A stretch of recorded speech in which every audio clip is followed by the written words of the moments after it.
Night and Morning by Lord Dunsany. Once in an arbor of the gods, above the fields of twilight, Night, wandering alone, came suddenly on morning.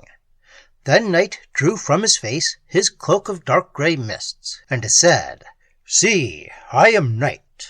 And they two, sitting in that arbor of the gods, Night told wondrous stories of old mysterious happenings in the dark. And Morning sat and wondered, gazing into the face of Night and at his wreath of stars. And Morning told how the rains of Snamarthus smoked in the plain, but Night told how Snamarthus held riot in the dark, with revelry and drinking and tales told by kings, till all the hosts of Minath crept against it, and the lights went out, and there arose the din of arms, or ever morning came. And Night told how Sindana the beggar had dreamed that he was a king, and Morning told how she had seen Sindana find suddenly an army in the plain, and how he had gone to it, thinking he was king, and the army had believed him, and Sindana now ruled over Marthas and Trigadrides, Dinath, Zan, and Tumida. And most Night loved to tell of Asarnes, whose ruins are scant memories on the desert's edge.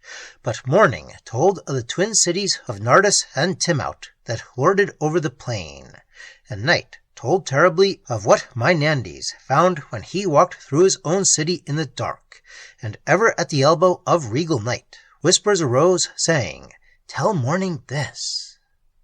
And ever Night told, and ever Morning wondered, and Night spake on, and told what the dead had done when they came in the darkness on the king that had led them into battle once, and Night knew who slew Darnex, and how it was done. Moreover, he knew why the 7 kings tortured Sedatheris, and what Sedatheris said just at the last, and how the kings went forth and took their lives. And Night told whose blood had stained the marble steps that led to the temple of Ozan, and why the skull within it wears a golden crown, and whose soul is in the wolf that howls in the dark against the city. And Night knew whither the tigers go out of the Irasian desert, and the place where they meet together, and who speaks to them, and what she says, and why. And he told why human teeth had bitten the iron hinge in the great gate that swings in the walls of Mondus, and who came up out of the marsh alone in the dark time, and demanded audience of the king, and told the king a lie, and how the king, believing it, went down into the vaults of his palace, and found only toads and snakes, who slew the king. And he told of ventures in palace towers in the quiet, and knew the spell whereby a man might send the light of the moon right into the soul of his foe. And Night spoke of the forest, and the stirring of shadows, and soft feet pattering, and peering eyes, and of the fear that sits behind the trees, taking to itself the shape of something crouched to spring. But far under that arbor of the gods, down on the earth, the mountain peak Mandana looked Morning in the eyes, and forsook his allegiance to Night. And one by one the lesser hills about Mandana's knees greeted the Morning.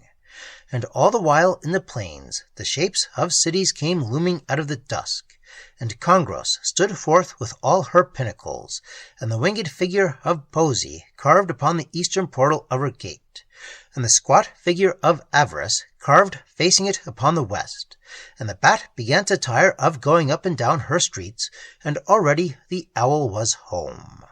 And the dark lions went up out of the plain back to their caves again. Not as yet shone any dew upon the spider's snare, nor came the sound of any insects stirring, or bird of the day, and full allegiance all the valleys owned still to their lord the Night.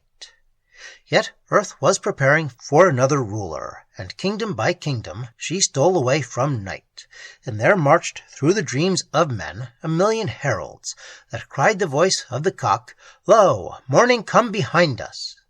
But in that arbor of the gods, above the fields of twilight, the star wreath was paling about the head of Night, and ever more wonderful on Morning's brow appeared the mark of power. And at the moment when the campfires pale, and the smoke goes grey to the sky, and camels sniff the dawn, suddenly Morning forgot Night. and out of that arbour of the gods, and away to the haunts of the dark, Night with his swart cloak slunk away. And Morning placed her hand upon the mists, and drew them upward, and revealed the earth, and drove the shadows before her, and they followed Night. And suddenly the mystery quitted haunting shapes, and an old glamour was gone, and far and wide over the fields of the earth a new splendour arose.